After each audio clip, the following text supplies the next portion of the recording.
Today, in college is feeling proud in participating in the celebration event today.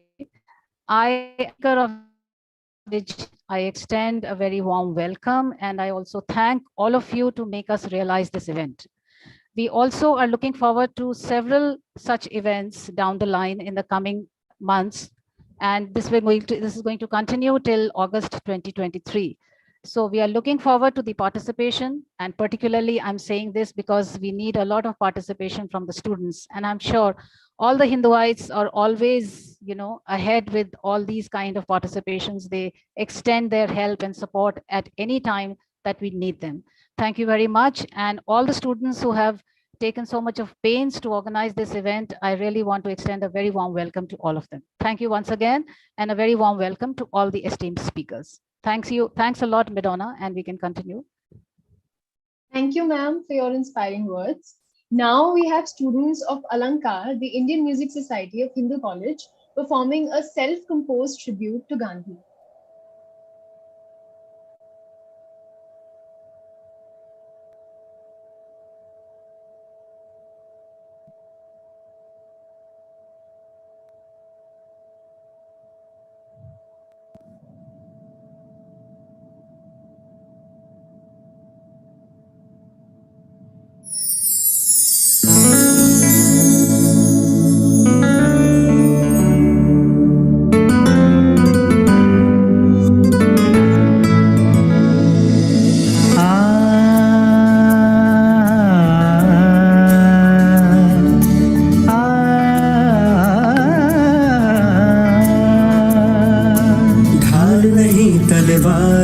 सिद्धांत ही हथियार थे, एकाग्र करा इस भारत को, वो थे ज्ञान की आरती। हम कहते अपने गीतों से आभार महात्मा गांधी, हम कहते अपने गीतों से आभार महात्मा गांधी।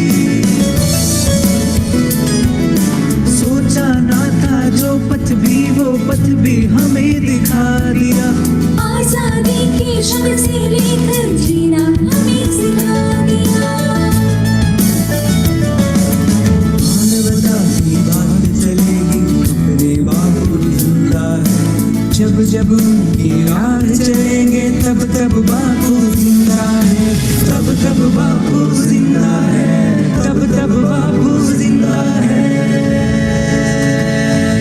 तो याद करो अब बापू को, वो इज्जत है, सम्मान है, हंसकर जल दो जो की खातिर वो आदर्श महान है। वंदे मातरम, वंदे मातरम, बस याद नहीं अपनाओ तुम, काटे हैं चलते जाओ, दुनिया में कितनी मुश्किल है, गांधी आज सुनाओ तुम।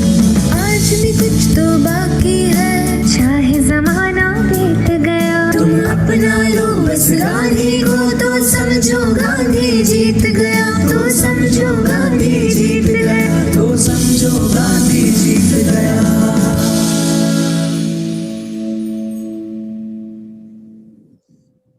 Thank you, Alankar, for that wonderful tribute to the Mahatma. Our first speaker for the day is Professor Ramesh Chandra Bhardwaj.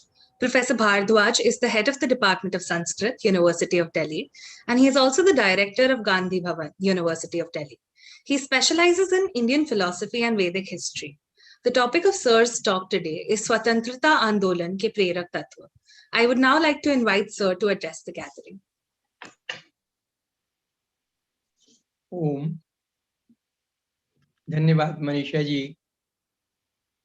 क्योंकि मैं भी हिंदुआइट हूँ, हिंदू कॉलेज से पढ़ा हुआ हूँ, इसलिए मेरे लिए बहुत सौभाग्य की बात है कि मैं अपने कॉलेज में आज़ादी की 75वीं जयंती जब पूरी हिंदुस्तानी कौम मना रही है, उस वक्त मैं अपने कॉलेज के साथ इस वेबिनार में शामिल हुआ।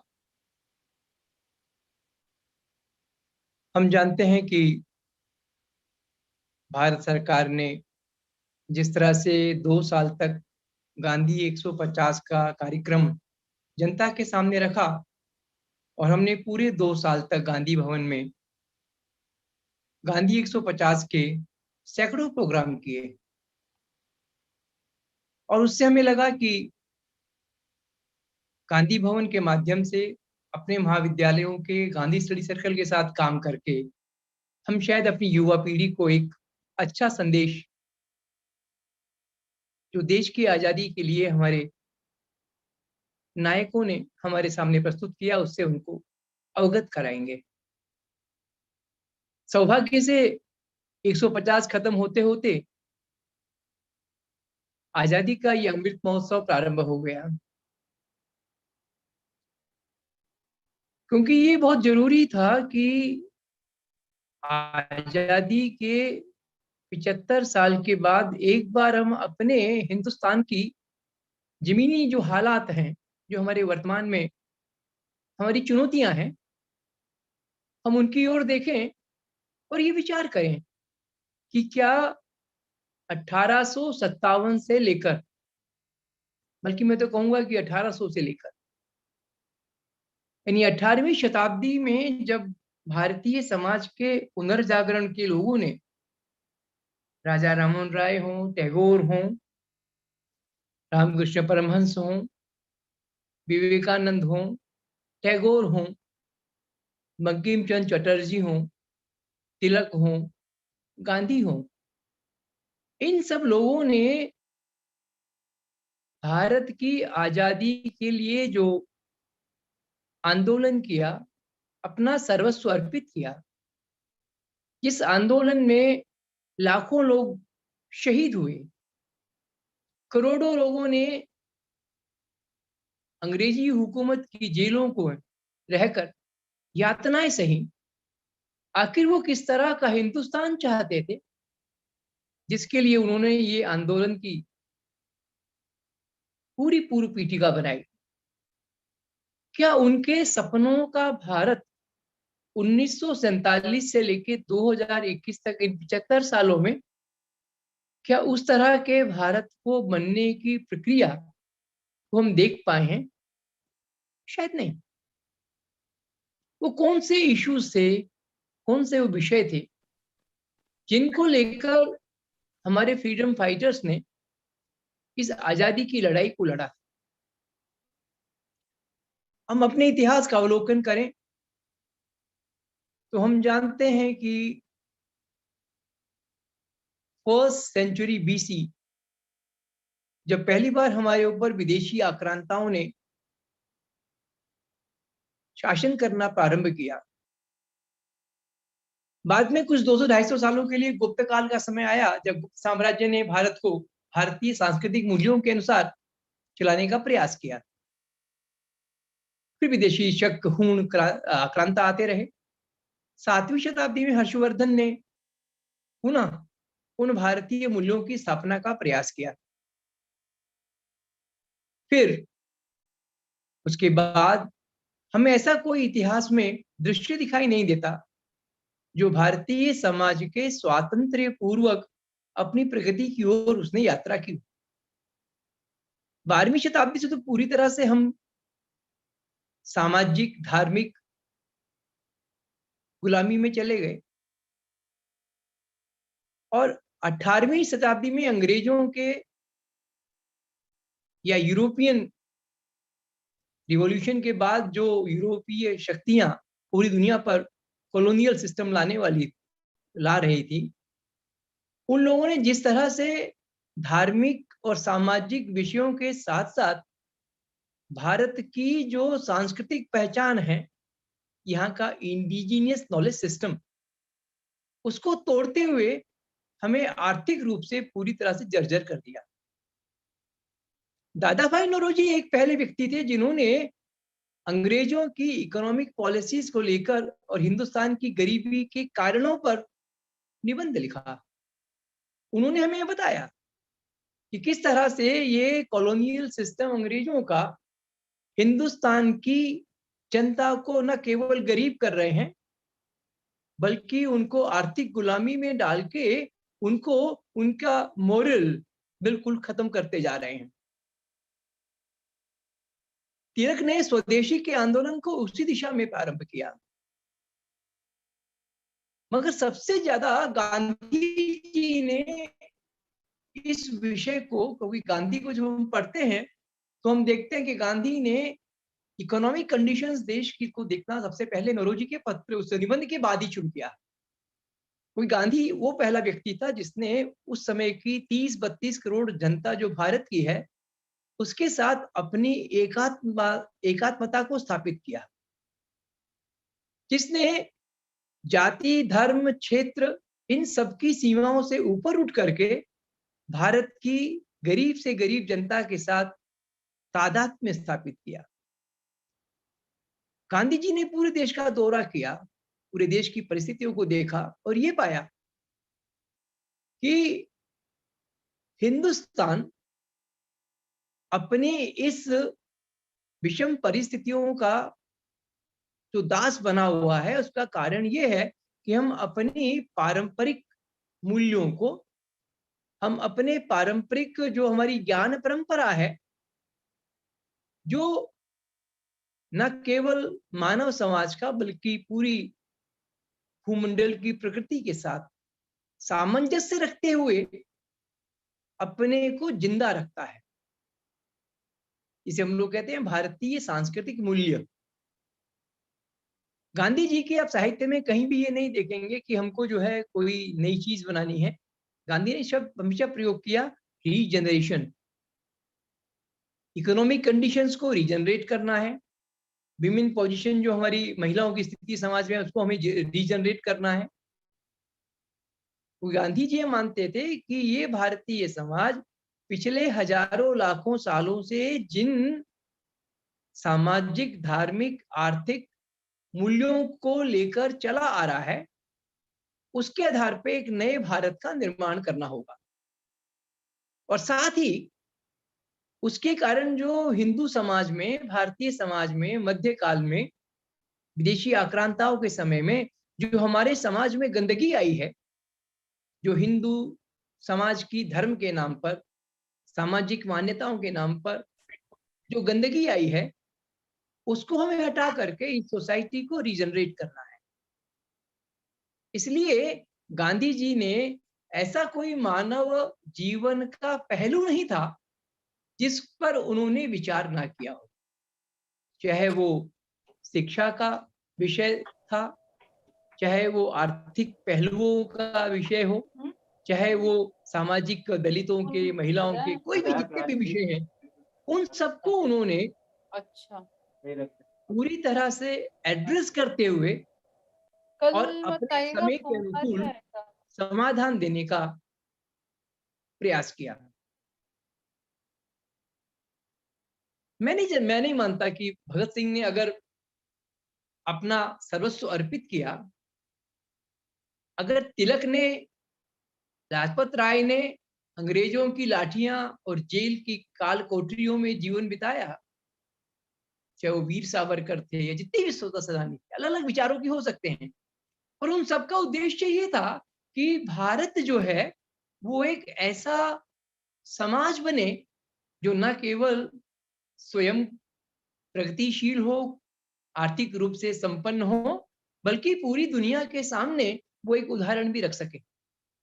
गांधी जी की पहली पुस्तक इन स्वराज, उसमें उन्होंने यही स्थापित करने का प्रयास किया कि भारतीय सभ्यता, भारतीय संस्कृति वो एक अंतिम आसरा है मानव जाति के सुंदर भविष्य के लिए।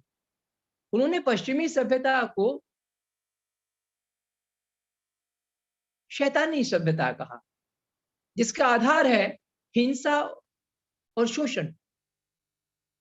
उससे उभारने के लिए गांधी जी ने जितने भी हमको मार्ग बताए, क्योंकि हम जानते हैं अगर गांधी का कोई भारतीय समाज में आदर्श था तो स्वामी विवेकानंद थे। स्वामी विवेकानंद कौन थे? स्वामी विवेकानंद वो भारतीय पुनर्जागरण के इतिहास के महापुरुष थे, जिन्होंने भारतीय समाज की समस्या की जड़ को समझा और उसका समाधान देने का प्रयास किया। उन्होंने निश्चित रूप से ये माना कि जब तक ये भारतीय ज्ञान विज्ञान परंपरा की जो संस्कृति है उसको हम रीजनरेट या पुनः स्थापित नहीं करेंगे, तब तक हमारा मार्ग भविष्य के लिए प्रशस्त नहीं होगा। अब हम ये देखें कि हमारे आजादी की लड़ाई के वो कौन से प्रेरक तत्व थे, हम क्या चाहते थे। हमारे पूर्वज जिन्होंने सर्वस्व अर्पित किया, उनका आजाद हिंदुस्तान से क्या तात्पर्य था, वो कौन से प्रेरक तत्व थे जिनको लेकर इन सेनानियों ने अपना सर्वस्व अर्पित कर दिया। आज जितनी भी समस्याएं हैं, जिसके कारण, अब जैसे एक बहुत बड़ी समस्या पहले ले लेते हैं, चाहे विवेकानंद हो, चाहे टैगोर हो, चाहे तिलक हो, चाहे गांधी हो, इन सब ने ये माना कि भारतीय समाज अपनी भाषाओं में जिंदा है, इसलिए भारतीय भाषाओं में और उन सब भारतीय भाषाओं के बीच में रहने वाली जो एक सबकी बोली है, हिंदी भाषा, जो कि हमारी संपर्क की भाषा है, पूरे उत्तर दक्षिण पूर्व पश्चिम देश को एकात्म सूत्र में बांधती है, एक ऐसी राष्ट्रभाषा, और उसके साथ साथ सभी भारतीय भाषाएं। मगर क्या हमने पिछले 75 सालों में ये कोशिश की है कि हम अपने समाज के सामाजिक और आर्थिक उद्धार के लिए, उनके पुनर्जागरण के लिए, उनके पुनर्निर्माण के लिए हम इन भाषाओं का उपयोग कर सकें? सन 47 में जब देश आजाद हुआ, जब हमारे देश का संविधान 48-50 में बनाया गया, उस समय हिंदुस्तान में अंग्रेजी पढ़े लिखे या जो लोग ये मानते थे कि वेस्ट या वेस्टर्न थॉट या वेस्टर्न वे ऑफ थिंकिंग, उससे हम अपने समाज का निर्माण करेंगे, वो 2% अंग्रेजीदा लोग आज 2021 के सर्वे के अनुसार 5% हुआ। यानी जितना भी साइंस है, टेक्नोलॉजी है, ज्ञान है, विज्ञान है, आधुनिक आवश्यकताओं के अनुसार जो इस समाज की जरूरत थी, उन सब विषयों पे हमने विचार किसमें किया? विश्वविद्यालयों में, आईआईटीज में, आईआईएम्स में हमने अंग्रेजी में किया। उससे क्या हुआ? केवल 5% समाज जो है वो स्वावलंबी या समृद्ध बन पाया, और 95% जनता को हमने पूरी तरह से न केवल उपेक्षित किया, बल्कि उनको हीन भावना से ग्रस्त कर दिया। अंग्रेजी नहीं आती, आपकी नौकरी की योग्यता नहीं है, आपको अंग्रेजी नहीं आती, आप सब पे नहीं है, जिसके कारण पूरा समाज अंग्रेजी की ओर भागने लगा, ना हिंदी के रहे ना अंग्रेजी के रहे। और स्थिति ये हो गई, आज उत्तर प्रदेश में सबसे ज्यादा हाई स्कूल में फेल होने वाले बच्चे हिंदी भाषा के बन गए, उन्हें अंग्रेजी भी नहीं आई और उनकी हिंदी भी छूट गई। और उसका सबसे ज्यादा नुकसान क्या हुआ कि इन आईआईटीज में, इन दिल्ली विश्वविद्यालय जैसे बड़े बड़े विश्वविद्यालयों ने जो समाज में शिक्षा के माध्यम से, जो समाज में एक ज्ञान विज्ञान से उनको लेस करना था, अपने नीचे वाले समाज को, अपने गरीब वंचित समाज को, वो फायदा नहीं हो पाया। आज सारे आईआईटी, आईआईएम्स और दिल्ली यूनिवर्सिटी जैसे विश्वविद्यालयों का उद्देश्य यही है कि प्लेसमेंट करेंगे। यानी हमारा वही उद्देश्य है जो मैकाले ने अपनी शिक्षा पद्धति के माध्यम से किया था, कि हम ब्रिटिश ईस्ट इंडिया कंपनी के लिए क्लर्क पैदा करेंगे। आज हमारा उद्देश्य है कि हम एमएनसीज, कॉर्पोरेट वर्ल्ड के लिए ग्रेजुएट्स तैयार करके उनके नौकरों की हम पूर्ति करेंगे। गांधी जी ने जब शिक्षा, वैसे गांधी जो है उसे आप कुछ भी मत मानिए, मगर वो शिक्षा शास्त्री था। वो जानता था कि शिक्षा एक माध्यम है जिसके माध्यम से हम अपने समाज का पुनः निर्माण करेंगे, पुनः उद्धार करेंगे। उन्होंने हमारे सामने गुजरात विद्यापीठ की स्थापना करके एक बहुत सुंदर उदाहरण प्रस्तुत किया। आज भी गुजरात विद्यापीठ में जो ग्रेजुएट्स होते हैं, वो भारतीय ग्रामीण समाज की जो सामाजिक, तकनीकी, वैज्ञानिक आवश्यकताएं हैं, उस ग्रामीण समाज की आवश्यकताओं को पूर्ति करने वाले ग्रेजुएट्स जो है, वो ग्रामीण पृष्ठभूमि के क्षेत्रों में अपने ग्रेजुएट्स को भेजती है। वो मल्टीनेशनल कंपनीज के योग्य नहीं होते। मगर हमने जो विश्वविद्यालयों की स्थापना करी, उनका उद्देश्य सिर्फ यही हो गया कि अगर आप विदेश से पीएचडी करके आ रहे हैं, अगर आप आईआईटीज में कोई फॉरेन के साथ कोलैबोरेशन करके एक प्रोजेक्ट कर रहे हैं, मल्टीनेशनल कंपनी के लिए आप कोई रिसर्च प्रोजेक्ट कर रहे हैं, पर उसका फायदा क्या भारतीय समाज को हुआ? नहीं हुआ। तो हमारे पूरे स्वतंत्रता आंदोलन का जो आधार था वो था भारतीयता की स्थापना, भारतीय सांस्कृतिक मूल्यों की स्थापना। मगर वो संभव था जब हम भारतीय भाषाओं को न केवल समृद्ध करते बल्कि उनको ज्ञान विज्ञान की भाषा बना देते, क्योंकि संभव नहीं है। हमने देख लिया 75 साल में वो 2% अंग्रेजी जानने वाला समाज आज केवल 5% हुआ है। यानी 75 साल तक हम इंतजार करते रहे कि हम 2 से 5 हो जाएं, और वो जो 5% समाज है वो लावोस की इकोनॉमिक रिपोर्ट के मुताबिक इस देश की 70% जो हमारी संसाधन है, आर्थिक संसाधन हो चाहे प्राकृतिक संसाधन हो, उस पर कब्जा करके बैठा हुआ है। क्या हमने इसलिए आजादी की लड़ाई लड़ी थी कि हमारे आदिवासी ग्रामीण क्षेत्रों के जंगलों के जो रहने वाले हैं उनको वहां से बेदखल करके हम मल्टीनेशनल कंपनीज को वहां पे नंगा नाच करने के लिए छोड़ देंगे, जो वहां के हमारे भारत के प्राकृतिक संसाधनों का दोहन करेंगे? हम निंदा करते हैं चीन की कि चीन जो है वो अफ्रीका के विभिन्न देशों में जाके वहां के प्राकृतिक संसाधनों को लूट के आज दुनिया का रिचेस्ट शोषण करने वाला देश बना हुआ है। मगर क्या भारत में हम नहीं देख रहे हैं? क्या इस तरह के हिंदुस्तान को बनाने के लिए कि जहां पर इस कोरोना काल ने तो हमें बिल्कुल नंगा करके दिखा दिया है कि आपने 75-73 साल में जो भारतीय नीतियां बनाई। मैं भी अपनी पत्रिका मंगल प्रभात में एक गांधी जी की किताब का हिंदी अनुवाद करके दे रहा हूं। हम सब जानते हैं कि आजादी के समय 80% से अधिक हमारी भारतीय जनता गांवों में रहती थी, मगर क्या इन 75 सालों में किसी भी देश की सरकार ने गांवों के अंदर बेसिक जो मौलिक आवश्यकताएं समाज को, बिजली, पानी, शिक्षा, स्वास्थ्य देने की हमने कोशिश करी? सारी सरकारों ने स्मार्ट सिटी की योजनाएं बना रखी हैं, खरबों खरबों रुपए की योजना केवल इसलिए है कि दिल्ली को हम पेरिस कैसे बनाएंगे। हमारी योजना ये नहीं है कि हमारी जो देश की आज भी जनता आज 80 से शायद वो 78 या 76% हो गई है, उस 75% जनता जो गांव में रहने वाली है उनको मानव के रूप में जीने के लिए जो मौलिक आवश्यकताएं हैं, basic needs for a civilised society, हम क्या उनको हम दे पाए? हमारे लाखों लोगों ने अपना बलिदान जो इस देश की आजादी के लिए दिया, क्या वो इसके लिए दिया था?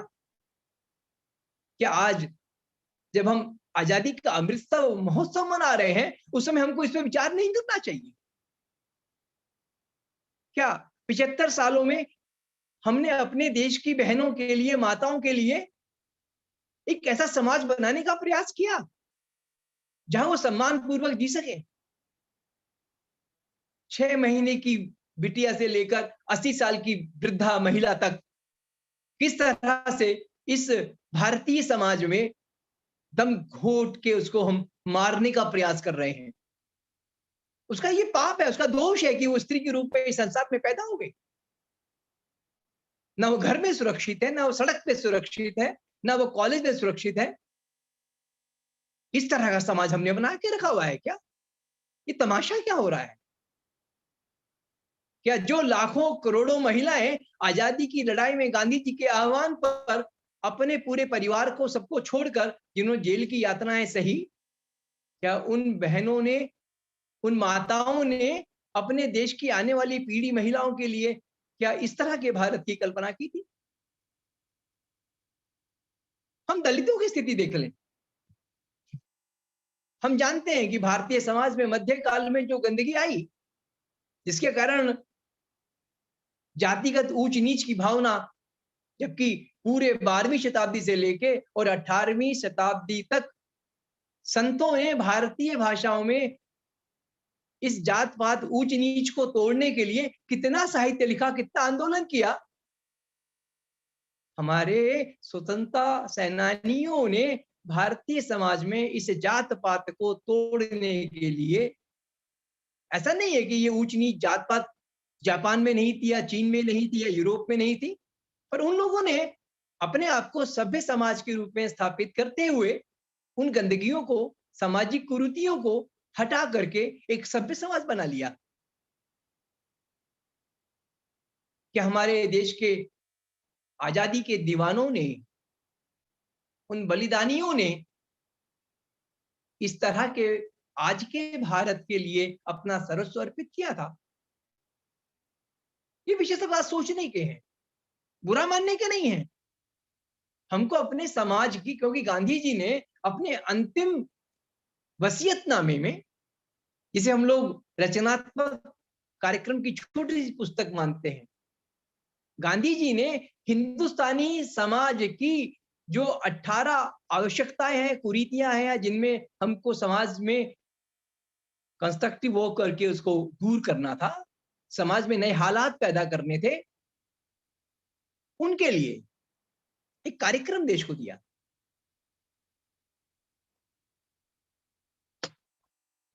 मगर 75 साल आजादी के होने के बाद भी वो 18 के 18 विषय अभी तक टंगे पड़े हैं, सामने हमें दिखाई देते हैं। उन पे हमने काम ही नहीं किया, ना हमने अपनी शिक्षा व्यवस्था में, ना हमने अपनी आर्थिक नीतियों में उन सब कार्यक्रमों को, क्योंकि भारत अगर हजारों लाखों साल तक सोने की चिड़िया रहा तो उसके सिर्फ दो ही आधार थे। गांधी ने समझा था, हमारी विकेंद्रित अर्थनीति और हमारी स्थानीय परिस्थितियों के अनुकूल जो हमने इंडिजीनियस साइंस एंड टेक्नोलॉजी को डेवलप किया था। आवश्यकता ये थी कि उस इंडिजीनियस नॉलेज सिस्टम को हम आधुनिक साइंस और टेक्नोलॉजी के संदर्भों के साथ अपने समाज की प्रगति के लिए उसमें तैयार करते, सन्नद्ध होते, जिससे कि हमारे जो देश के आर्टिजन्स हैं, कारीगर समाज जो हमारे इस देश का है, वो ज्यादा मॉडर्न साइंस और टेक्नोलॉजी के टूल्स को लेकर स्वयं भी समृद्ध बनता और समाज को भी समृद्ध करता। आज हम नारा तो देते हैं कि चाइनीज माल का हम बहिष्कार करना चाहते हैं, अच्छी बात है, नहीं बिल्कुल बहिष्कार करना चाहिए, मगर उसका विकल्प क्या है?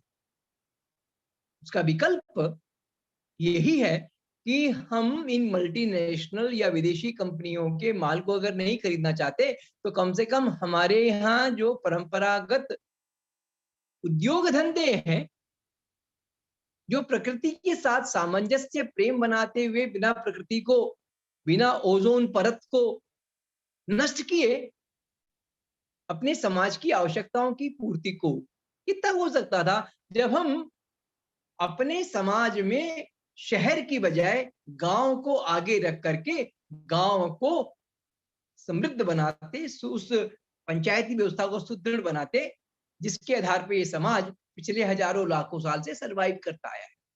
गांधी ने ये देखा कि केंद्र में चाहे मुगल हो राजा या अंग्रेज हो, उससे समाज को फर्क नहीं पड़ता था। हजारों लाखों राजा आए गए, उससे समाज को असर, क्योंकि समाज अपने आप को स्वावलंबी रूप में, आर्थिक रूप में, सामाजिक रूप में, धार्मिक रूप में अपने आप को एक स्वावलंबी समाज बना करके अपने आप को टिकाऊ स्थिति में रखता था।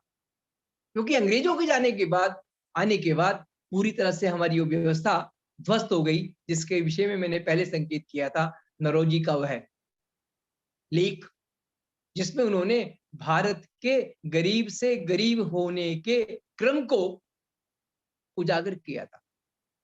और गांधी हमेशा बार बार कहता है, प्रेमचंद के साहित्य की तरह, जैसे प्रेमचंद के साहित्य में अंतिम वाक्य यही होता है कि आत्मा का क्या होगा।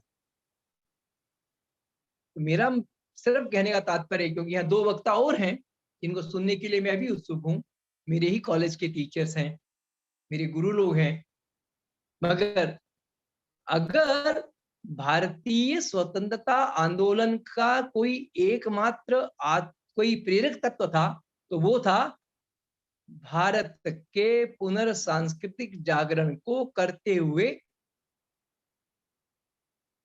समय में, बीच मध्य काल में या पिछले काल में जो हमारे भारतीय समाज में कुरीतियां या गंदी चीजें आई हैं, उनकी सफाई करते हुए इस समाज को आधुनिक संदर्भों में भारतीय सांस्कृतिक आर्थिक मूल्यों के आधार पर पुनः स्थापित करना।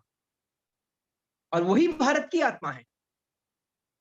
पिछले 75 साल में हमने खूब प्रयास कर लिया कि आजादी की लड़ाई का जो प्रेरक तत्व है, जो भारत की आत्मा है, उसको हम कैसे नष्ट कर सकते हैं, चाहे वो भाषा के मामले में हो, चाहे हमारी आर्थिक नीतियों के मामले में हो, चाहे हमारी शिक्षा के मामले में हो। क्योंकि हम लोग जब तक, क्योंकि गांधी जी का जंतर हम हमेशा याद रखते हैं, हम कुछ भी सोचते हैं, कुछ भी करते हैं, मगर साथ में ये भी देखते हैं गांधी दृष्टि से, क्या इस काम को करने से मेरा कोई परिचित गरीब से गरीब व्यक्ति भी लाभान्वित होगा, नहीं होगा? अगर लाभान्वित होता है तो मेरा सोचना, मेरा वो क्रियान्वयन करना, मेरा वो काम करना, मेरा वो पॉलिसी को लागू करना तभी उचित है। जब तक इस औचित्य विचार को हम नहीं करेंगे कि भारत की आत्मा को, और जब तक भारत, क्योंकि गांधी जी का बहुत स्पष्ट है कि भारतीय सभ्यता की पुनः स्थापना इसलिए आवश्यक है क्योंकि वो संपूर्ण मानव जाति को दृष्टि देगी और उसको भी जिंदा रखेगी। क्योंकि जिस पश्चिमी सभ्यता के आधार पे हम भारतीय समाज को चला रहे हैं, वो तो पश्चिमी समाज को भी खा जाएगी। और धीरे धीरे आप देख ही रहे हैं इस हिंसक वातावरण में, जहां धर्म के नाम पर रोज हजारों लोगों को मारा जाता है, चाहे वो अफगानिस्तान में हो, चाहे वो पाकिस्तान में हो, चाहे भारत में हो, चाहे वो अफ्रीका में हो, चाहे लैटिन अमेरिका में हो, चाहे चाइना में हो। तो हमारा जो स्वतंत्रता आंदोलन था, वो जातिगत समानता के साथ साथ सब धर्मों के साथ एक दृष्टि से राज्य को देखना, राज्य को चलाना, वो भी हमको दृष्टि देता था। क्योंकि जब तक हम ये नहीं मानेंगे कि मैं हिंदू हूं, मगर मेरे सामने जो मेरा मुस्लिम साथी है, उसको भी अपने धर्म के अनुसार अपना जीवन चलाने का पूरा अधिकार है। हाँ, हम धर्मांतरण का समर्थन नहीं कर सकते। कोई मेरे साथी का धर्म परिवर्तन करना, वो राष्ट्रीय दृष्टि से हम उसका समर्थन नहीं करते हैं। मगर ये जरूर है कि दुनिया में जितने भी धर्म हैं, वो सब हमको ईश्वर के पास, सत्य के पास ले जाने के मार्ग हैं, और उनमें संघर्ष की आवश्यकता नहीं है। मनीषा जी, विषय तो बहुत है कहने को, मगर समय की अपनी सीमा है और दो वक्ता अपने और रखे हुए हैं, इसलिए इन शब्दों के साथ मैं अपनी बात पूरी करता हूं। नमस्कार।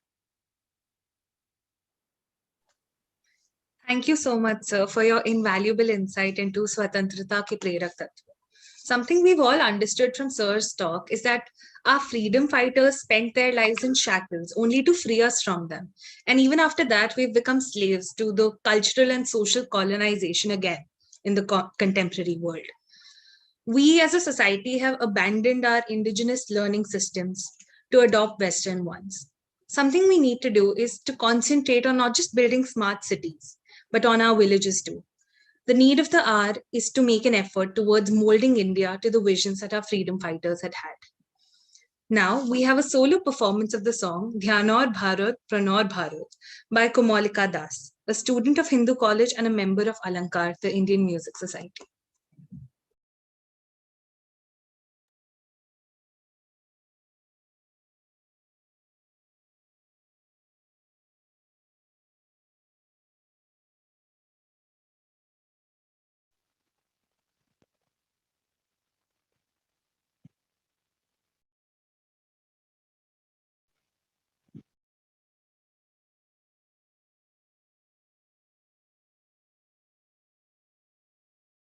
Tanishq, it's not playing.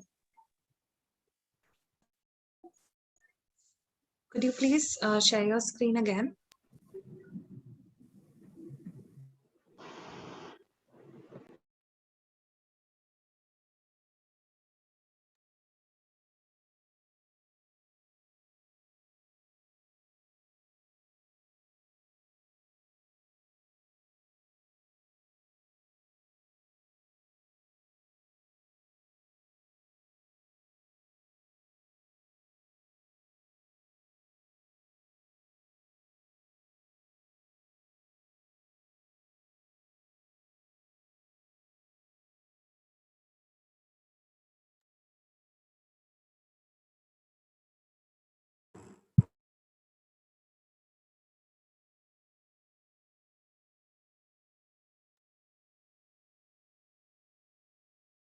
ধ্যানর Bharat প্রাণর Bharat চিৰ সাধনাৰ পুণ্যভূমি তোমাতে কৰ্ম তোমাতে ধৰ্ম চিন্ময় মোৰ মাতৃভূমি ধ্যানৰ ভাৰত প্ৰাণৰ ভাৰত চিৰ সাধনাৰ পুণ্যভূমি তুমিয়ে স্বৰ্গ তুমিয়ে মোক্ষ তুমি জ্ঞান প্ৰদায়িনী তোমাতে শক্তি তোমাতে ভক্তি তুমি শত্ৰু বিনাশিনী ধ্যানৰ ভাৰত প্ৰাণৰ ভাৰত চিৰ সাধনাৰ পুণ্যভূমি সুজলাম সুফলাম মলয়জ শীতলাম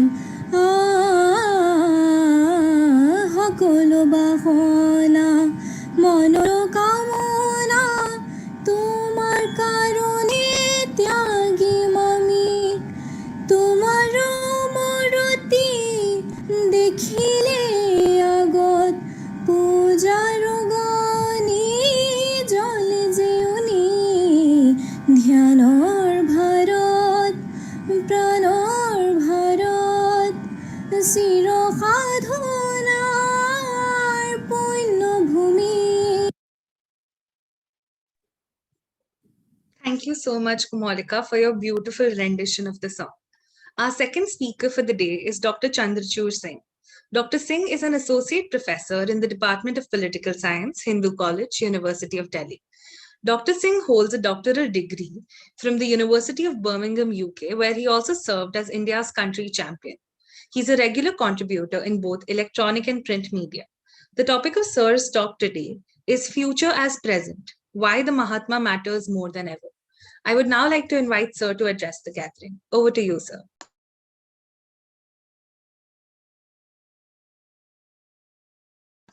Sir, you're on mute. Is it okay now? Can you hear me? Yes, sir. Am I audible now? Yes, Okay, so sir. thank you, Nikita, Madonna, Ruchika, Dr. Manisha Pandey, Dr. Achla Tandon, Suma Ghorai, and I can go on taking names. We've already got into a very encompassing lecture by Professor Bhardwaj. I mean, I can only thank the organizers for making me a part of this commemorative event. That we are born and continue to breathe in a sovereign, democratic India is something that makes us unrequitably indebted to the revered leaders of our national movement.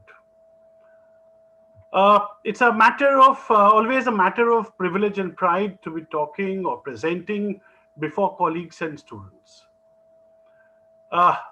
I'm sure and I know well your wisdom, intelligence, your cognitive abilities, and I'm already feeling a bit jittery. So forgive me if I go haywire here and there. But on a serious note, I'm very glad to be talking to you about something that I've been trying to develop and work on, particularly in the months over the outbreak of the pandemic. It is about our anticipations, our expectations, and how they pan out in the future. How the future holds and directs the thought of the present.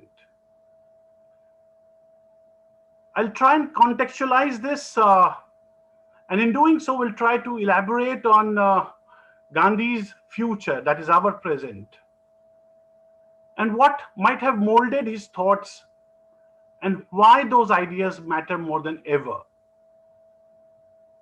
What I want to do is simple, and that is why I've titled my talk as Future as Present, Why Gandhi Matters More Than Ever. But before I go into Gandhi, let me try and give you a theoretical frame. It's been long accepted that our recollection of the past, how we think about the past, are shaped by the present. It is also held that the present is in itself oriented towards the future. Way back in the 4th century, the philosopher and theologian St. Augustine had written this in his own Confessions.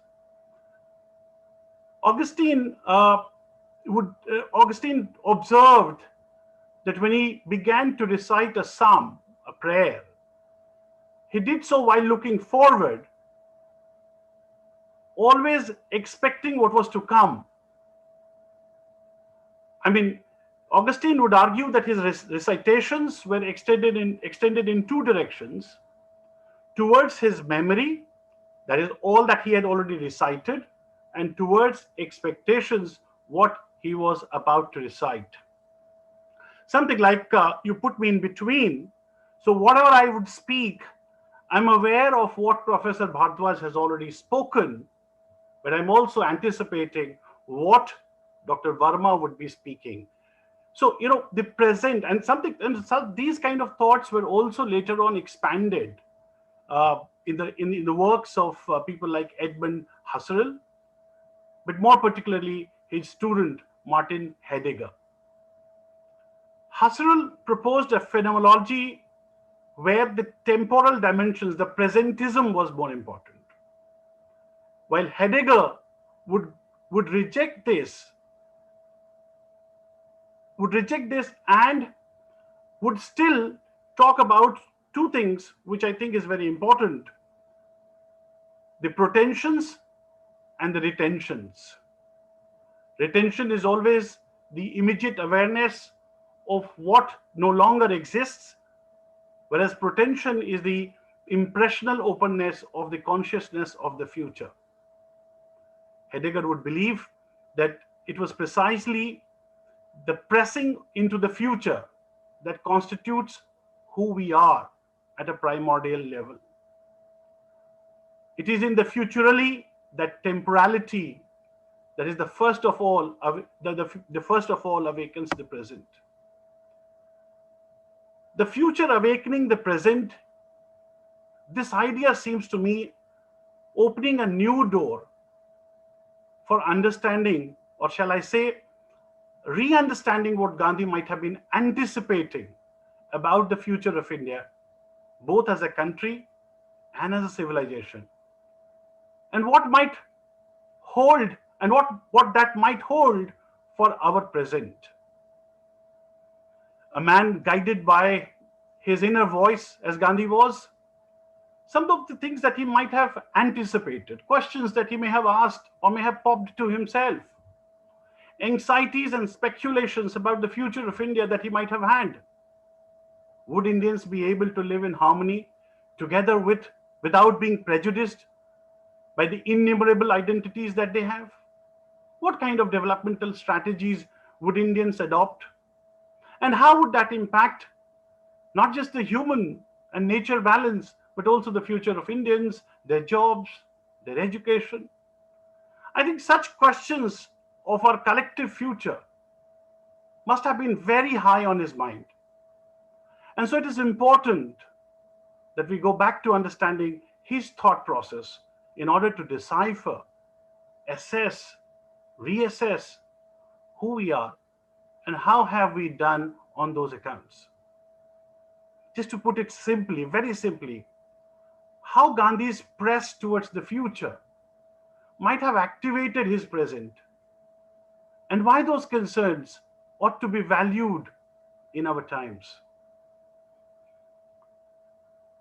I mean, I'm not going to take a long, and I'm not going to make a long speech, but what I'm trying to tell you is that there must have been something going on, some anticipations in Gandhi's mind, in his present, about the future which is our present. Gandhi's future, remember, is our present. And And in the present, the fact that non-violence and satyagraha continue to dominate and find relevance both in academic debates and political practices as the most effective method of protest and reform only vindicates how Gandhi's future and our present are in sync with each other. I'm sure many of you know this, but just to reiterate, at times it becomes good to repeat.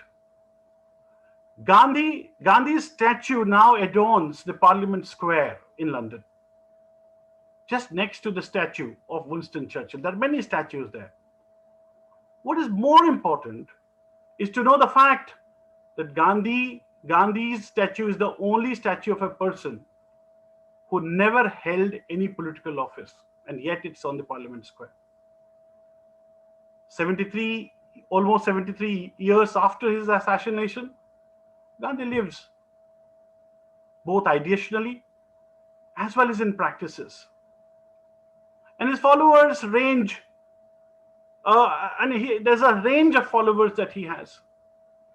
From Martin Luther King Jr. to His Holiness Dalai Lama, interspersed by luminaries such as Barack Obama, Nelson Mandela, Aung San Suu Kyi, John Lennon, Albert Einstein, at the international levels, and at the national levels, JP, Vinoba, Sundarlal Bahuguna, and many others who have constantly used and constantly effectively used those strategies, those ideas and practices in resisting myriad forms of injustices in the contemporary world.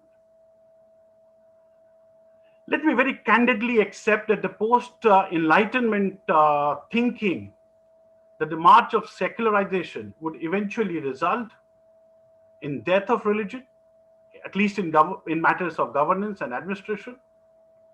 I think that kind of a thinking has been most egregiously proven wrong. We now know from events around us the continuing power of religious traditions and organizations, and in the ways in which some of them sustain social and political power structures and justify profound inequalities.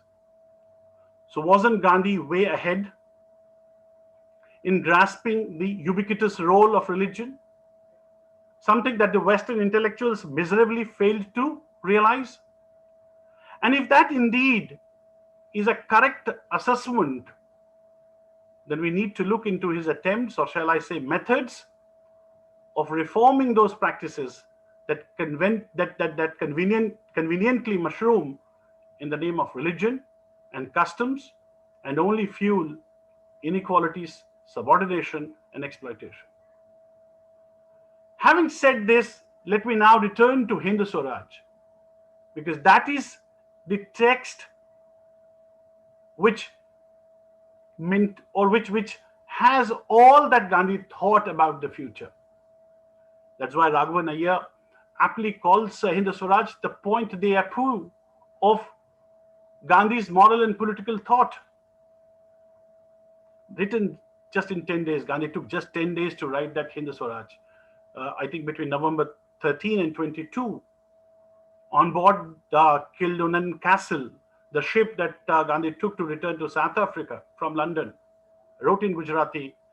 And that's the only work that Gandhi translated himself in English. Even his Experiments with Truth was translated by Madhav Desai, not by Gandhi himself. Which means that Gandhi was very passionate about his ideas that he expressed in Hindu Swaraj. And one can understand the passion simply from the fact that he wrote it in a stretch. Only 16 lines could be deleted after he finished, and only a few words altered here and there. Why am I saying all this? Is because the Hindu Swaraj was written much before Gandhi immersed himself in the Indian national movement. His brush with Indian society, politics, everything came later. The experiments that he did in India came later.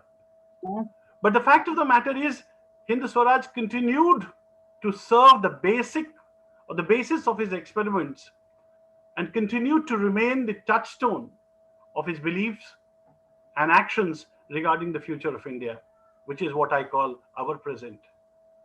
It was the fountainhead of his inspiration, never changed it. And I can tell you on two occasions, he makes it very clear in 1919, just before embarking upon his first major mass movement. Gandhi says, after years of endeavor to put into practice the views expressed in the pages, I feel the way shown therein is the only way to Swaraj. And again, in 45, in a letter to Nehru, Gandhi writes, I stand by the kind of governance which I have described in Hind Swaraj. And he would also say, if I were the only one left who believed in it, given the fact that Nehru had not much of regards for this, he still says, if I were the only one left who believed in it, I wouldn't be sorry. So I would believe, and I have reasons to believe, that Hind Swaraj therefore is or contains all that Gandhi thought about the future. Now, it is also true that a lot of things that he writes in Hind Swaraj, he himself accepts that. Many times he's accepted that I'll be happy to be proven wrong. So therefore, he knows that a lot of things that he might have said there, might not be feasible, might not be possible, might be utopian. But the fact there is a crux in Hind Swaraj that Gandhi maintains, and that is on initiating a discourse or alternative discourse on modernity. An alternative that he propounds to modernity as championed in what is called the Western civilization, post-Renaissance, post-industrialism.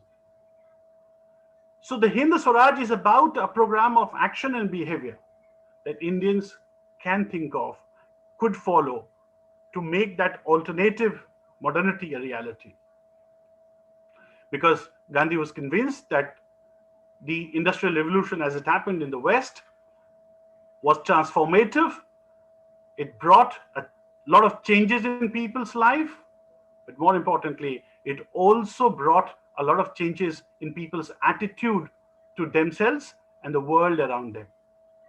And the most fundamental of that was that reason and science were capable of mastering everything.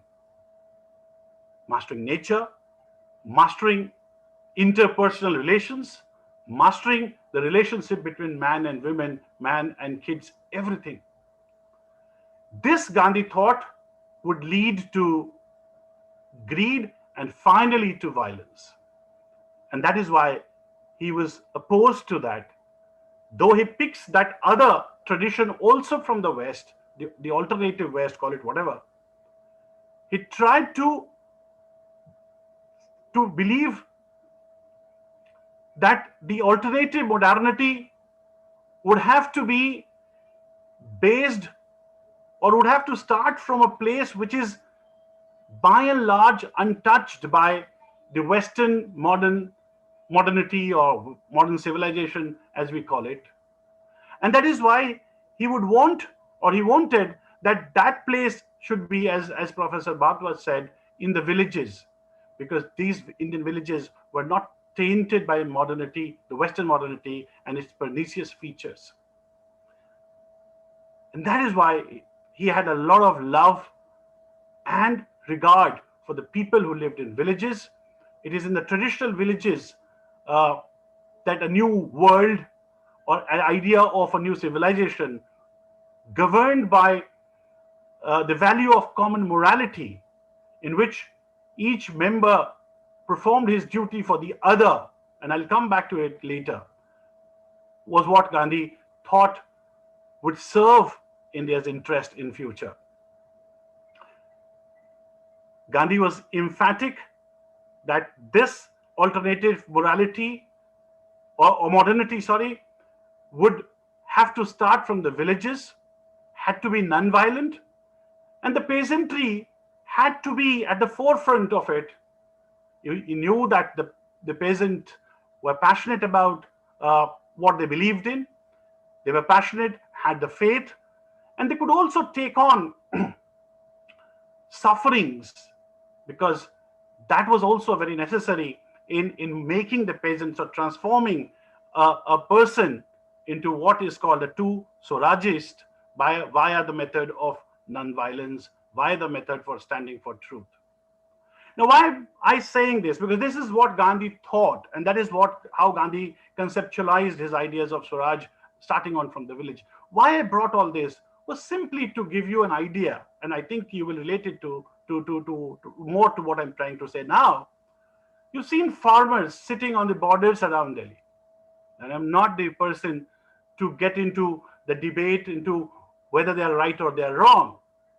But what surprises me, and without going into the merits or demerits of the cause that they are for, or the genuineness of it or otherwise, just think of the methods and the styles of their protest.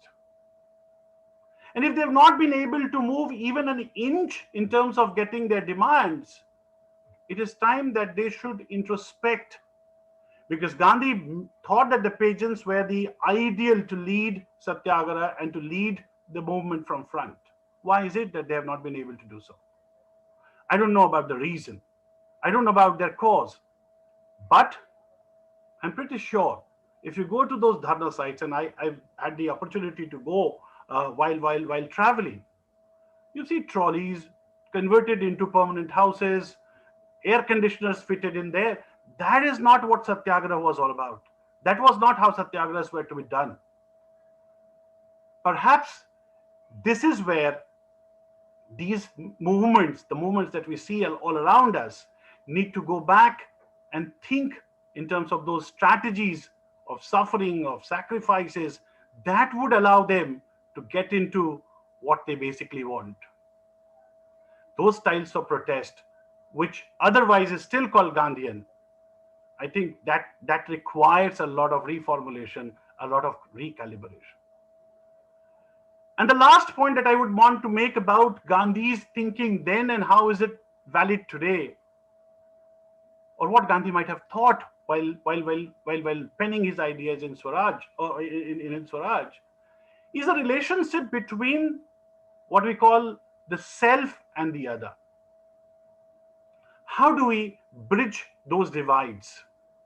This is very important, given the fact that redressing a lot of collective issues that we face today requires bridging a moral distances, particularly more so given the fact that we are living in an interconnected world. It is here that one should go back to Gandhi's emphasis on the moral unity of all persons, the moral essence they share, and the moral goods they deserve. In an article in Young India, and you could think of those environmental problems that we're facing and how do we address that. So if you take that as a backdrop, in Young India in 1929, Gandhi wrote, and you know this, my mission is not merely brotherhood of Indian humanity. It is not merely freedom of India. Through realization of freedom of India, I hope to realize and carry on the mission of brotherhood of man. Now mark these words. My patriotism is not an exclusive thing. It is all embracing. And I should reject that patriotism which sought to mount upon the distress or the exploitation of the other nationalities. A cosmopolitan vision is very implicit, therefore, which is what is required in this globalized world. It's worth quoting an incident which I, while going through my research, I found it in the lecture that his grandson Gopal Krishna Gandhi gave at Cambridge in 2010. And Gopal Krishna Gandhi is describing a situation or an incident which happened in 1931.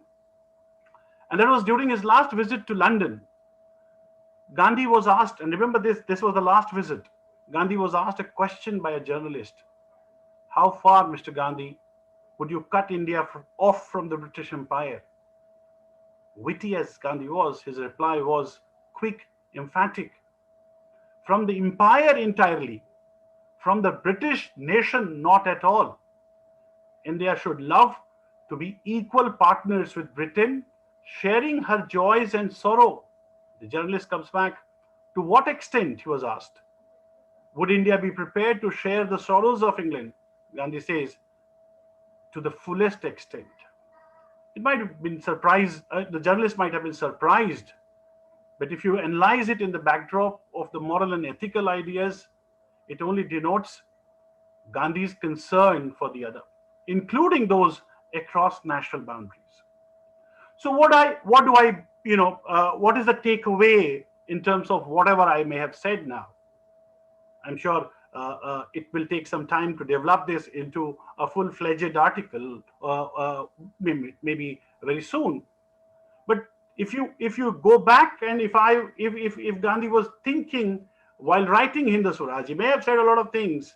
Remember, his constantly attacking railways and airplanes, is never attacking the ships. Maybe there's a reason behind. But just to carry back things that might have gone through his mind for his future, for our present, I think a decentralized polity and economy, buttressed by an approach of common morality, and maybe a cosmopolitan outlook to the world view.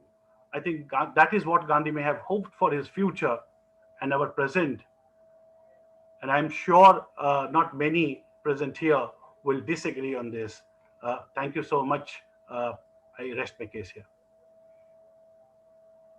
Thank you so much, sir, for your valuable insights in the topic Future as Present, Why the Mahatma Matters More Than Ever.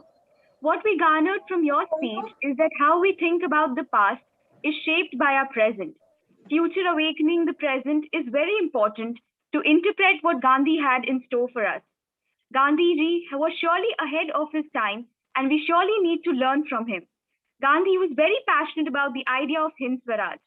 Gandhi's future and our present are in sync with each other.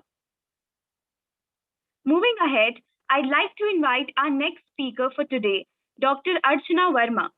Dr. Verma is an associate professor at the Department of History, Hindu College, University of Delhi. She has completed her doctorate from Simon Fraser University, British Columbia. She specializes in modern Indian history, and her areas of interest include diaspora, immigration, and ethnic studies. The topic on which ma'am is going to throw light today is Gandhi's vision for India, It Matters. Over to you, ma'am. Okay, guys, I can't switch on my video. The host has to do that for me. Can you hear me? Yes, ma'am, we can hear you. Yes, ma'am, you're audible. Okay. So, thank you so much for giving me the opportunity, Manisha and my team, Tanesh, Ruchika, Madonna, and giving me a chance to speak on Gandhi. This is a perspective of a historian, and in my perspective, I may differ a bit from my other two scholars when the reference to Hind Swaraj comes. Otherwise, it's a new perspective from a historian's viewpoint, and I think it's going to be slightly longish than other two speakers. So I would just request you to be patient with me and give me some time to finish and cover up my arguments. So, you know, Gandhi in history or otherwise is a panoramic history figure. And few people would dispute the fact that Gandhi is one of the 20th century's most transformative figure. He pioneered Satyagraha, we all know that. He vocalized a message that made Indians win independence from British imperialism. And the greatest gift to humanity that Gandhi is credited with is that he provided a bridge between spiritual and secular, and this seems to be his unique style. This is how it has come down to us and through generations. And his conceptual contributions, if we look to human development, include his ideas on Swaraj. Chandrachud sir has just spoken about it. Satyagraha, they made reference to it. Sarvodaya, I would add that. Swadeshi, Ahimsa, Dharma, selfless service, nationalism, and constitutionalism. All these features or elements of human development, it may be argued, make his appeal a universal one, but it is unfortunate that in many of the historical notations, Gandhi is omitted in the present times. And so many historians, they and scholars also conceive or consider his plans as too naive or too simplistic to be adopted in modern times. Some of them even call Gandhi's ideals as reactionary, if you can understand that. And some even refer to Gandhi as an enlightened anarchist because he proposed going back to a pre-modern society. And there are also some scholars who consider Gandhi's approach too saintly, maybe too difficult to be adopted by human qualities. Whatever the reasons given by critics, we have to understand that, if we want to answer the critics logically, we have to keep in mind that Gandhi was a great idealist, but he went beyond that also. He enunciated and advocated non-violence that was initially, and this may come as a surprise to you, it was initially rejected by Indian leaders. Even Indian National Congress did not want to embrace non-violent struggle, and it took time for the Congress to come around to it. But we still have to keep in mind that Gandhi won over most of his opponents and adopted the technique of non-violence, proving himself as, humanity is one of the greatest activists. In my opinion, critics can be answered if we keep in mind that Gandhi was not a simple idealist, he was also a pragmatist. And according to some scholars, there is still, lot of dissidents to accept Gandhi with his universal appeal. Gandhi's musings are sometimes termed as too ambiguous. And in this respect, Jawaharlal Nehru is often quoted by scholars when Jawaharlal Nehru stated, and he was remembering Gandhi's musings, quote unquote, and he wrote, Gandhi is delightfully vague at times. And about the actual form of government or state to be aimed for future India. Then for some scholars, we are told fullest ideas, as my other two speakers have expressed themselves. Some scholars believe that Hind Swaraj, which Gandhi wrote in 1909 on his ship journey while returning to South Africa, and after a failed deputation in England regarding the condition of Indians in South Africa, some scholars consider Hind Swaraj to be the most authoritative exposition of Gandhi's ideas on state and on nation as well as on society. What this means is Gandhi is projected as a leader or as a thinker or as an idealist, not as a pragmatist, that he remained changeless from 1909 to 1947, and that his ideas remained ever continuous. But one feature that we need to keep in mind about Gandhi or his Hind Swaraj is that Gandhi's practices changed over time. As India changed over time, Gandhi also evolved over time, and he also modified his views, with the result that, in my view, an epithet that needs to be kept in mind while talking about Gandhi's relevance today or about his vision is that, quote unquote, I am what I practice. And here, his practices, as practices changed over time, so did Gandhi. And we have to look at a threefold premise to understand Gandhi historically. Firstly, Gandhi, as we all know, advocated for a genuine self-rule or Swaraj as India's most immediate task before it got on the path of pursuing socio-economic or political change. Secondly, in Gandhi's view, attainment of Swaraj required reducing greed, reducing violence, and reducing communal strife. And he advocated promotion of compassion, prosperity, as well as individual happiness for the citizens of India.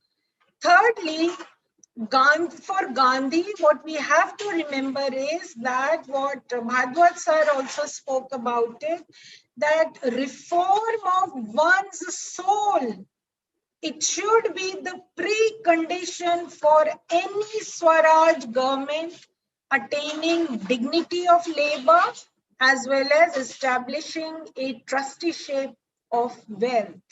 When we look at his economic vision or economic proposition, we have to remember that, Gandhi rejected both capitalism and socialism, even communism, and which were these three phenomena of the time were actually perceived as hallmarks of modern civilizations in his time.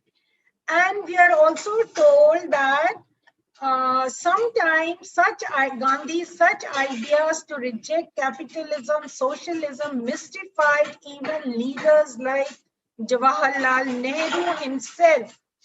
In 1940, Gandhi gave an interview in which he explicitly put forward his objection to socialism, referring to Nehru's take on it. So, and I quote from this, Pandit Nehru wants industrialization because he thinks it is socialized. It would be free from evils of capitalism. My own view, that is Gandhi's view, is that evils are inherent in industrialism and no amount of socialism can eradicate them, quote close. Gandhi also shunned the idea for India to be a complete capitalist society, as he believed it was fraught with opportunities for exploitation.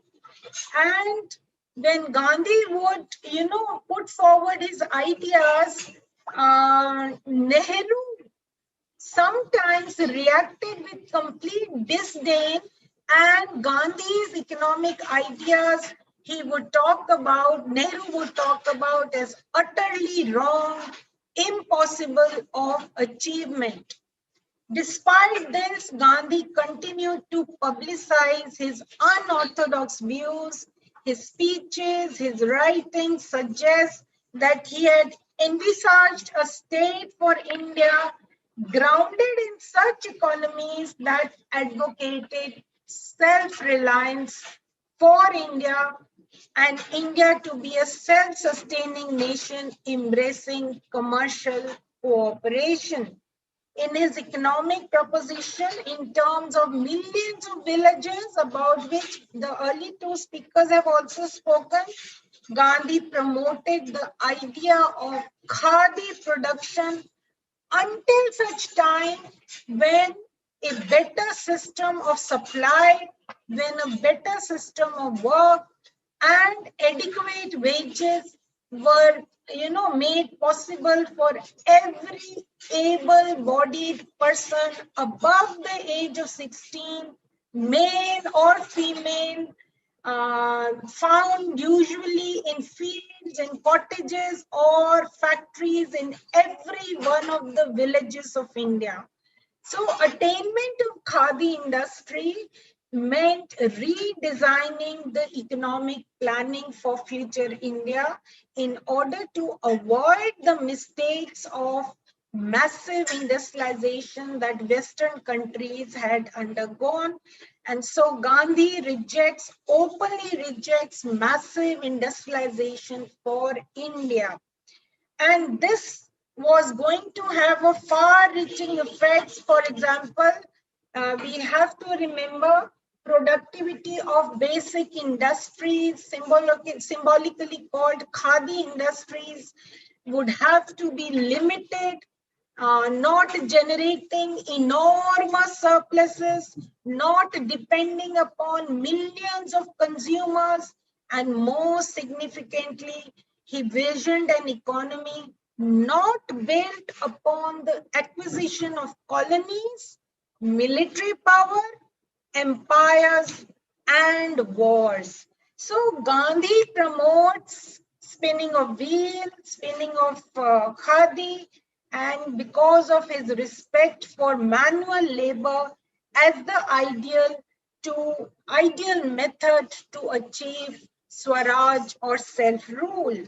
His economic propositions, we are told, were also consistent with his opposition to rampant use of technology, about which he spoke in Hind Swaraj also, and what he referred to as dehumanized technology, as he believed that some critical problems associated with, technological determinism, like we are witnessing today, industrial pollution, damage to the earth, to water resources as environmental waste.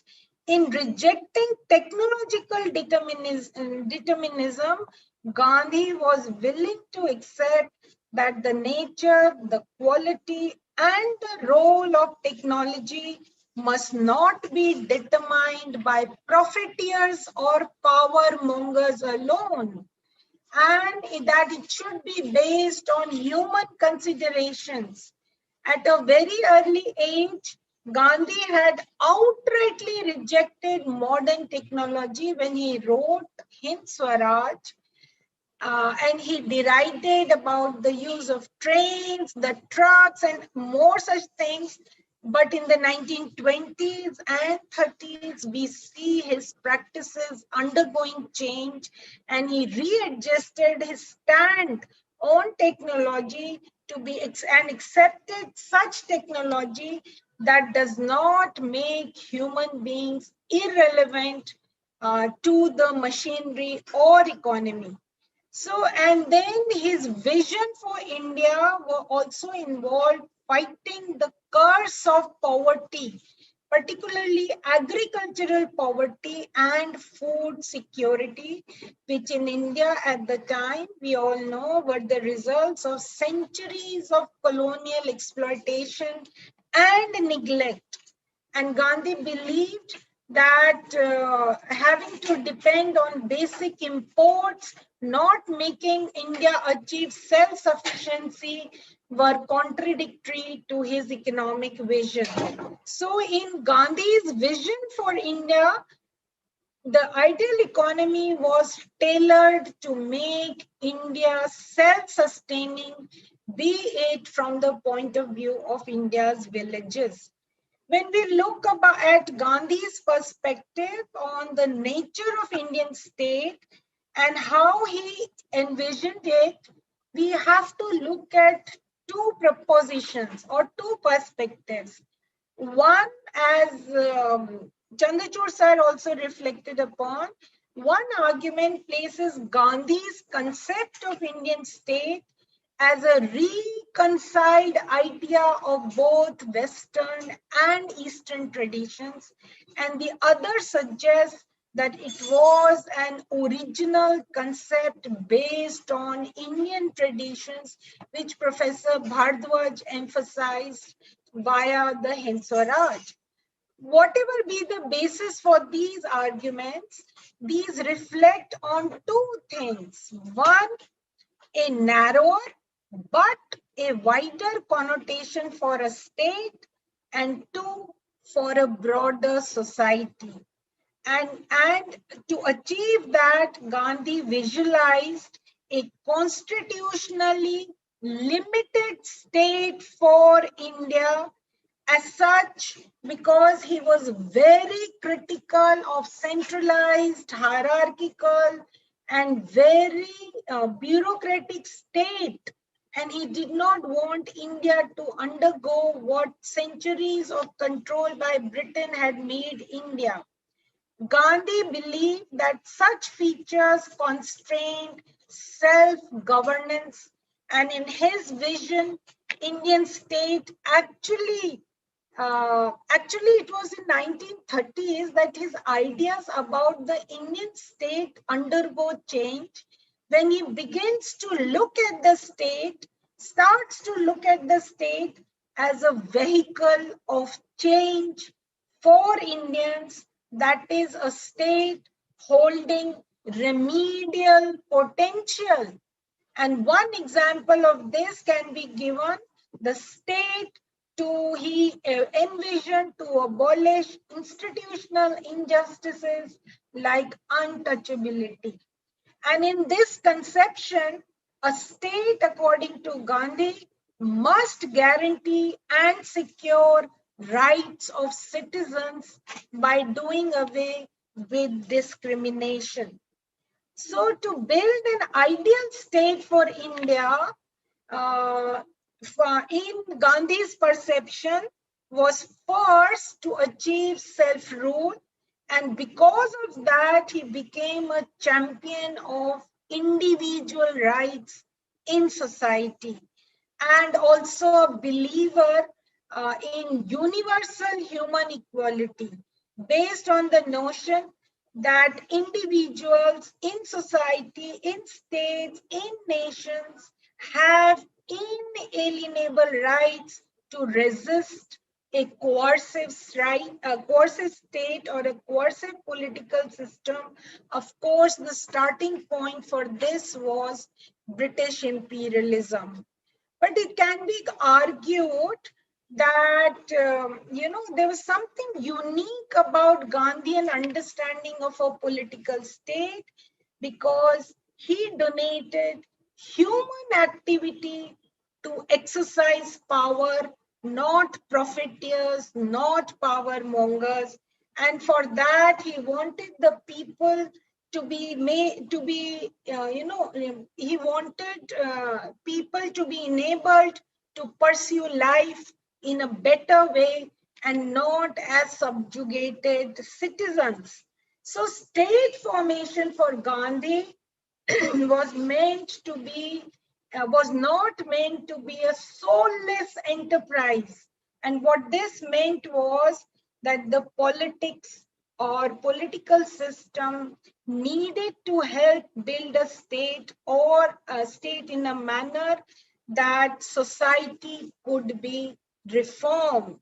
This was his vision, which evolves under the British colonial rule most strongly.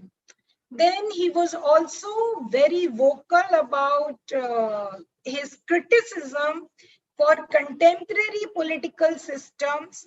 And it was in Hind Swaraj he had, for the first time after witnessing the condition of Indians in South Africa, he had targeted Western democracy and had passionately felt, and I quote, "If India copies England, it is my firm conviction that she will be ruined." Quote close.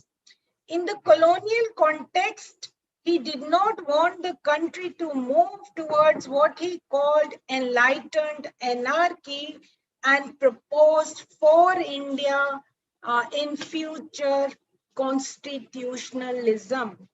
And, we have to remember that for himself, Gandhi never believed in absolute predictions, as he evolved and modified his views, and sometimes discarded his older ideas, his own ideas, by stating that these were as old as the Himalayas. So in his political concepts, there is another argument that he used political concepts and moral concepts interchangeably. So he focused on a state to build a society by reforming it. Though through such ideas, Gandhi tried to bridge the gap between political and ethical and moral practice, but he did not believe that ethical standards and values be altogether shunned in state formation in India, and this was a fact of his practical experience and not a theory with him. At the same time, we also have to understand that a state to Gandhi did not mean focus only from or solely from moralistic or ethical preoccupations, because he did explain the aspect about political expediency. And for Gandhi, power actually meant, political power actually meant enabling people to pursue their lives in a better way. And so in this, the idea of pluralism emerges as the most potential theoretical device for Gandhi. And if we look at moralistic base, which some scholars identify to be the core base of Gandhian political thought, for himself, Gandhi did not believe that he had moral attributes worthy to lead the people in politics. He distinctly disliked what he termed career politicians. In his own autobiography, he also dispelled rumors about his own self that he harbored political ambitions, and he has written in his autobiography, "Praise stings me," and that the title Mahatma has deeply pained me. Some historians, as critics, still argue that Gandhi wanted a moral framework to express the collective will of the people of India, but they are not sure as to what that paradigm was to look like in practice. And Judith Brown, a very famous historian, says that Gandhi envisioned, truthful individuals leading a simple life, a cooperative life who needed little outside regulation. Historians like Rudrangshu Mukherjee have spoken about Gandhi, that he believed in a state where there was to be no gulf between the ruler and the ruled, and where the ruler always expressed collective will. So there is a lot of ambiguity about interpreting Gandhian ideas. We have to keep in mind that it was his village-centric ideas that were evolving also in political vision for India. In 1944, he elaborated on his village-centric ideas of enabling people to live better life. And he had said independence must begin at the bottom, with every village a republic having full powers. And this was synonymous to Gandhi's socio-religious landscape also.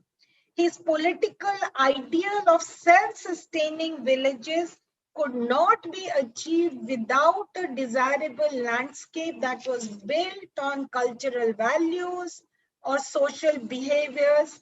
And this is where he was exploring pluralistic tendencies in India. His approach demanded socio-religious approach demanded an environment that was to guarantee to every individual freedom to think, freedom to speak, freedom to write, freedom to express oneself.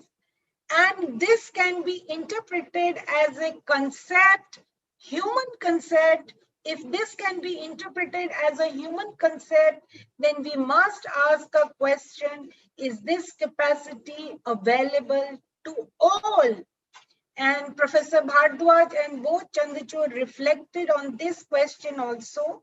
But in Gandhi's approach, the freedoms that I've just elaborated upon also meant allowing scope to ask more questions which are meaningful, necessary, and beneficial to all human beings, irrespective of religion, region, race, or nationality. The willingness to work for the good of all and the well-being of all humanity without discrimination needs to be highlighted in Gandhian vision for India, because he felt very, very strongly about his socio-cultural outlook, which again involved three main goals. One, of course, eradicating untouchability. Second, grounding India in tolerance. And thirdly, religiosity. Now, this religion and religiosity has been, बहुत इस पे काम किया गया है. But in Gandhian vision, in my view, any future Indian state should be supported by these three bedrock principles, and it was the wiping out of untouchability that was one way of reinvigorating India religiously. We all know untouchability was routinized in daily life, and they were excluded from normal social interaction, and millions were prevented from realizing their aspirations or dreams.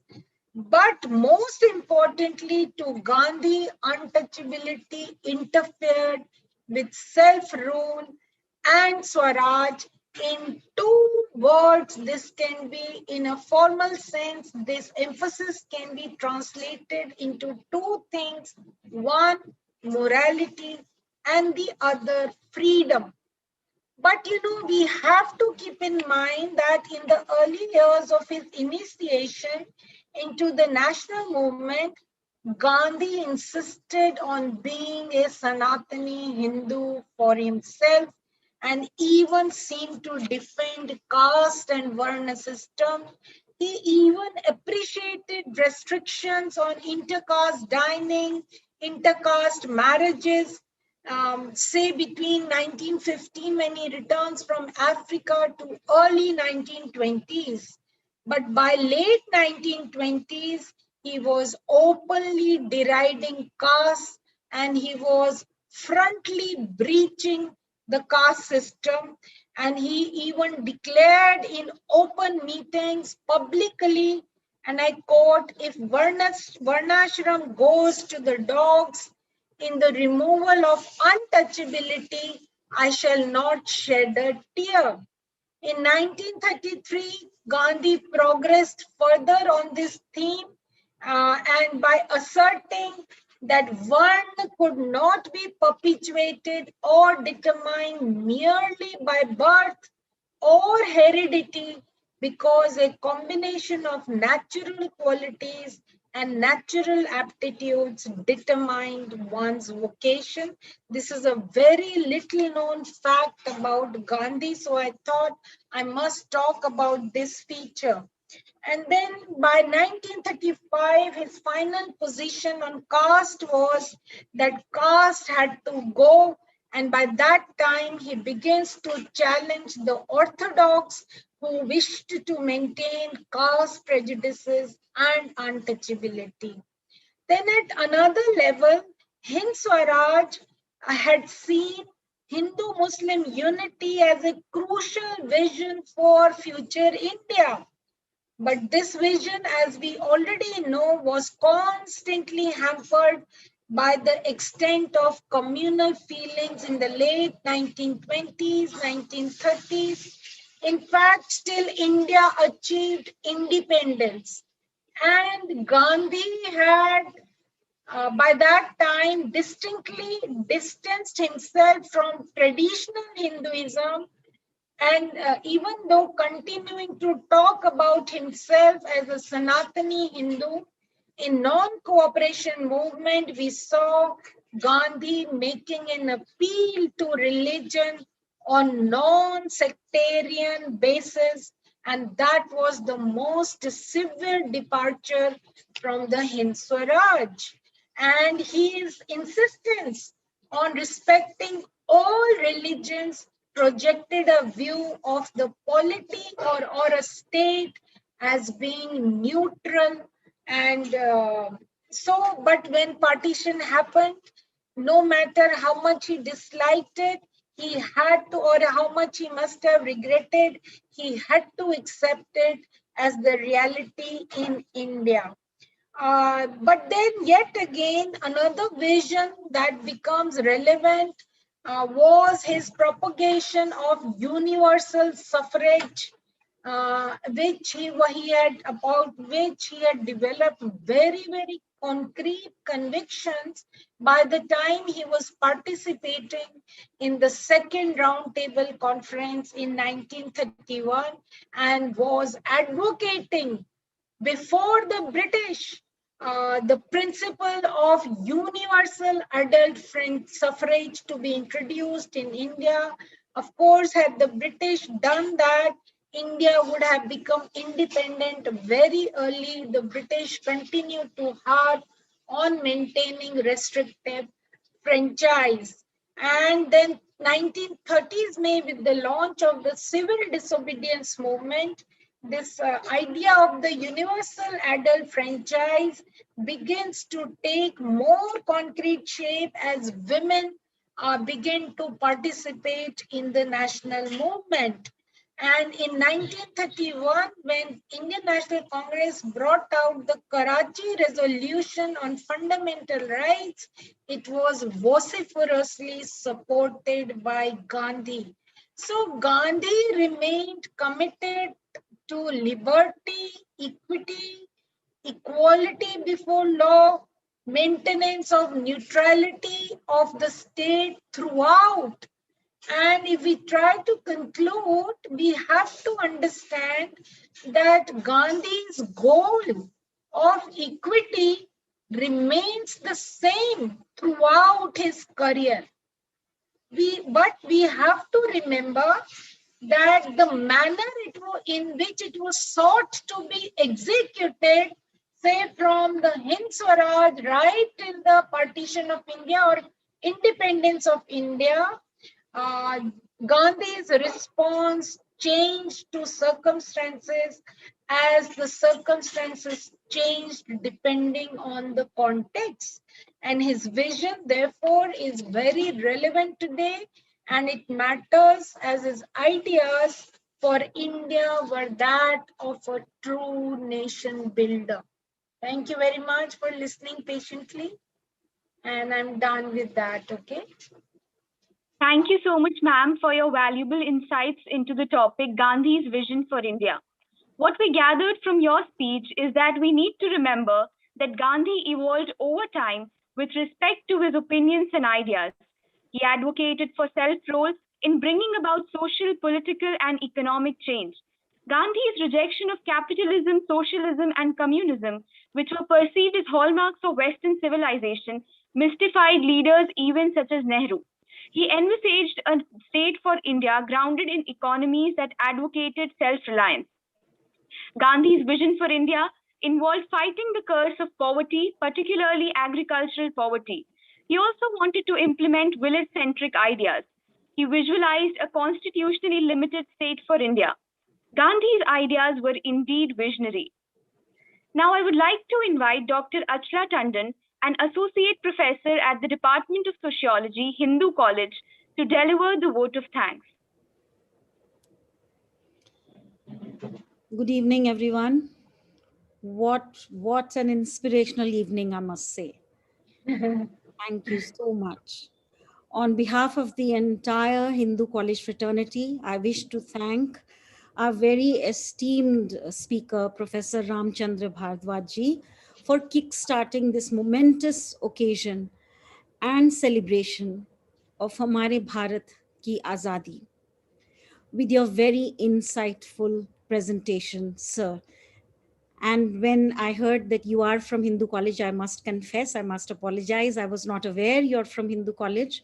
It's actually increased our sense of pride that you added to the list of luminaries and stars that we have in the college, and we'd like to see more of you, sir. Thank you so much. Though all of us present here have never experienced anything other than an independent India, it is of utmost importance to remember the sacrifices of our leaders and look forward to our lives full of dignity and pride as citizens of an independent nation. And in that, all three of you have done a great, great start of what this entire year-long celebration is about. And this Mahotsav, I think, has been started off on just the right note. Thank you so much. Our two very accomplished social scientists of Hindu College, Dr. Archana Verma and Dr. Chandrachur Singh, just gave us a sneak peek into what their vibrant classroom sessions must be like. Thank you so Yeah. much, my dear colleagues, for enlightening us about the relevance of center staging, the father of the nation, the Mahatma.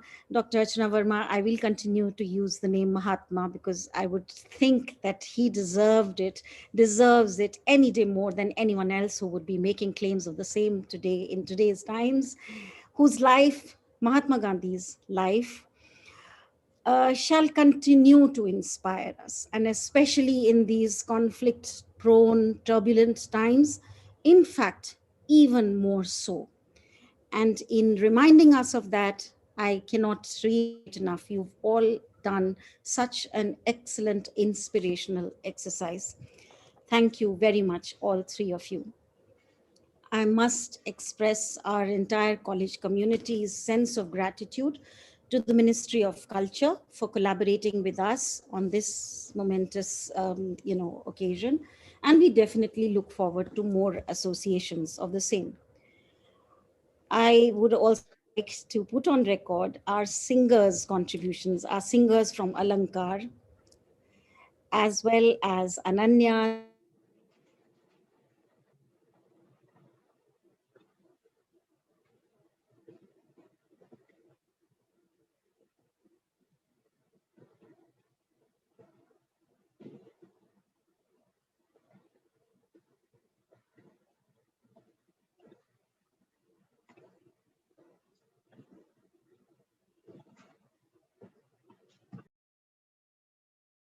Deepika, Priyanka, which includes us as an independent nation. The core team of Madonna, Tanishq, Ruchika from Political Science Department, and Nikita from Zoology Honors, you were such a perfect example of youth, exuberance, and managerial skills. You did it. Thank you. Thank you so much. A word of appreciation goes out to our NSS and NCC students who have always exemplified a proactive, humanistic, and Gandhian way of life. Thank you for being part of this celebration. And thank you, Dr. Harinder and Dr. Garg. I do not know if they're here, but definitely their team is there to be part of this celebration. And of course, last but not the least, Dr. Manisha Pandey, the nodal officer of this event, the Speaker of Hindu College Parliament. We really appreciate your efforts for leading from the front. We now request you to switch on your cameras. Doesn't matter if you aren't camera ready. All of you, please switch on your cameras because we would like you to facilitate capturing this moment. We'd like to keep this for posterity. We have to send it to the Ministry of Culture. We'd like to keep it at Hindu College. So please switch on your cameras, everyone, before we cap this event by the playing of the national anthem. But before that, just put on your cameras, please. Everyone, it would be nice. And the technical team will help us in this. Please take the photographs before people start feeling conscious. So yeah. And I would request you all to please stand wherever you are for the playing of the national anthem. Tanishq will help us do that. You could keep your cameras on. It would be nice to have this feeling of, yeah, being part of this Mahotsav. Thank you.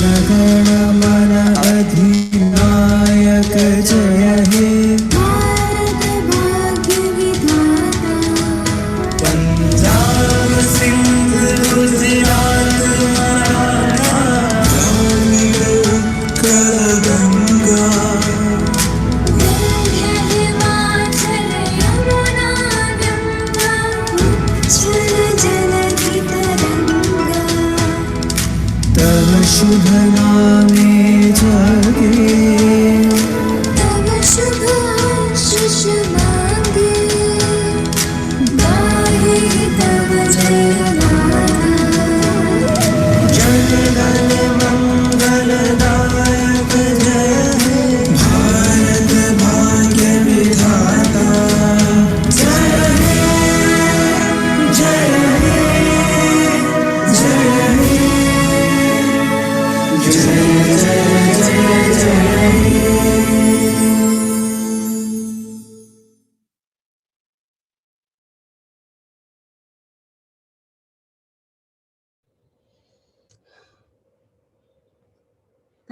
Thank you, everyone.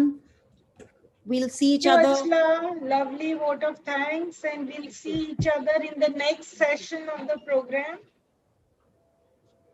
Thank you, Dr. Tandon.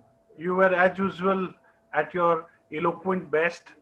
Thank you, Archana ji. Thank you, these lovely little girls from our department, zoology department. I can see Dr. Khera here, and then Dr. Bhardwaj ji chale gaye kya? And above all, the speaker. Speaker has to be इनको क्या thanked कहा for जाए? initiating. Once a speaker, always a speaker is what you said about the British parliamentary speaker. और अर्चना जी, मैं तो बस इतना ही कहूँगा कि एक चीज आप लोग जो historians, मतलब now that is over, I think this is over. It's not being recorded. It's recording. Is this over? It's in recording. It's in recording. Stop. Recording Now has it's stopped. Okay. Hi, Seema. Archana Thank ji, you for joining. Thank you, Archana Seema, ji, for एक चीज मैं joining. आपको जरूर बोलना चाहता था. हाँ चंद्रचूड़. इसलिए बोलना ये चाह रहा था कि जब आप मकान बनाते हैं ना तो फाउंडेशन एक होता है, हाँ, और फाउंडेशन के बाद आप ऊपर में खूब उजला कर लीजिए, पीला कर लीजिए, नीला कर लीजिए, आर्क बना दीजिए, जो भी बनाना है बना दीजिए.